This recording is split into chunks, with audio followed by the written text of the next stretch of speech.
Today we're talking about dummy variables. As you can see here, I've copied the top 5 rows of our data set and I've moved the profit column to the left. So basically the information that we have in our data is the profit of each company or of each startup, then the R&D spend, the admin spend, the marketing spend. So those 3 are expenses that the company incurred, and then the state in which it operates, either New York or California. And as you recall, the challenge that we're faced with is that the venture capitalist fund wants to see if there's any correlations between profit and the amounts that have been spent on different expenses, R&D, admin, and marketing, and also in which state the company operates. So is there a correlation between profit and all of these variables, and how would you go about creating a model to understand how knowing R&D spend, admin, and marketing and state to predict profit. And so therefore, profit is our dependent variable, and the rest, the blue ones, are all independent variables. And what we need to do is build a linear regression. So let's go ahead and get started. As we would with a multiple linear regression, we would start by saying y, which is profit, is equal to what? What is it equal to? Well, first of all, there's a constant. In this case, it's B0, and I've put it under the profit column just because I needed to fit it somewhere. And then we would start adding on these variables into our equation. So then we've got the B1 coefficient times the X1 variable, which is R&D spend in this case. And X1 is actually the amount, the dollar amount that you see in the R&D column. Then you've got the admin variable, which is X2. It's got a coefficient of B2, once again admin, so in this case X2 is going to be the dollar amount you see in the admin column. Then you've got the marketing spend, X3, which will be the dollar amount you see in the marketing column. And then you've got the state variable, and here when we get here we're questioning what should we place in our equation for the state column, because we don't actually have a number, we don't have a dollar value or any other type of number to add into our equation. We can't just add a word into our equation. And the thing here is that state is actually a categorical variable. So we talked about types of variables before, and we understood that there's categorical variables and there's numeric variables. Well, in this case, state is a categorical variable, and therefore we can't add it to our equation. We need to do something about this situation. And the approach that you need to take when you face categorical variables in regression models is you need to create dummy variables. Let's see how we can do that. First, you need to go through your column and find all the different categories you have. So in this case, we have 2 categories. In all of our data, there's only 2 categories, New York and California. And they are essentially categories, so basically they're categorizing our data into 2 classes. One is companies in New York, another one is companies in California. In a very similar way, we could have had a different column. Instead of state, it could have been company size, for instance. It could have been small, medium, and large. And that would have classified our companies into 3 different classes, and so on. So you can have any type of categories. In this case, it's the state in which they operate. So for every single category that you found, you need to create a new column. For New York, we're going to create a column called New York, and for California, we're going to create a column California. So we're kind of expanding our data set and adding some additional columns into it. And how do we populate the columns? So this is the fun part.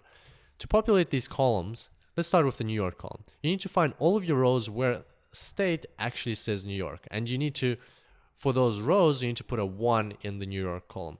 And then in California, for all the rows that say California, basically for all the rows that don't say New York, whatever else they say, you just put a 0.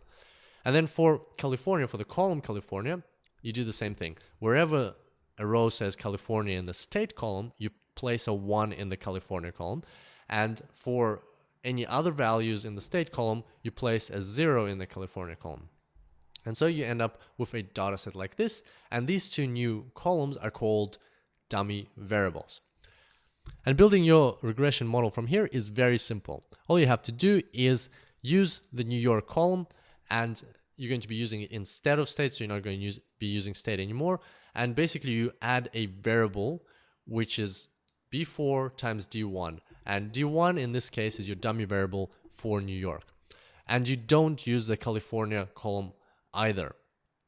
So as you can see here, all of the information in our data is preserved if we just stick to the one New York column. Because you can tell right away, if D1 is a 1, then it's a company that operates in New York. If D1 is a 0, it's a company that operates in California. So we didn't lose any information by including only the New York column. And we'll actually talk more about why you should never include all of your dummy variable columns in your regression model. We'll talk more about that in the next tutorial when we're talking about the dummy variable trap.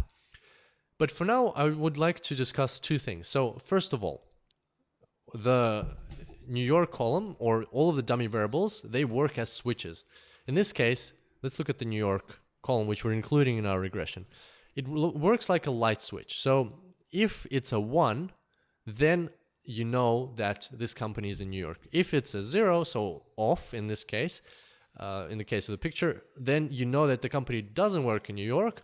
And so then you go, obviously it works in California because you only have two options. So the dummy variables work like light switches, and that's why they're 1s and 0s, and they don't need any other values in them.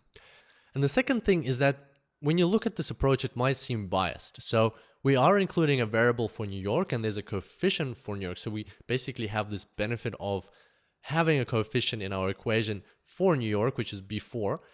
But for California, there's no coefficient because when D1 is 0, that whole last part of the equation becomes 0, and there's no benefit of a coefficient in our equation for California, and might seem biased at first. But in reality, that's not the case, because the way regression models work is that they will take by default that state or that variable, that dummy variable that you have not included. It will become the default situation for this regression model. So basically what that means is that the coefficient for California is going to be included in the constant in B0. And by default, when D1 is equal to 0, this whole equation will turn into an equation. You can think of it as it will turn into an equation for California. But then when D1 becomes 1, you're adding B4, which is, once again, like this is a very basic explanation, but you're adding a coefficient which is the difference between New York and California. So basically you're altering from California to New York by flipping this light switch. If it's on off, then kind of default state, and the whole equation is working for California. If it's on, then by adding that B4, you're altering the equation from the default state of California to New York. So that's a intuitive way to think of dummy variables. So there's nothing wrong with the fact that we're only including one. And once again, in the next tutorial, we'll talk more about why it is a bad idea to ever include both dummy variables. I look forward to seeing you next time. Until then, happy analyzing.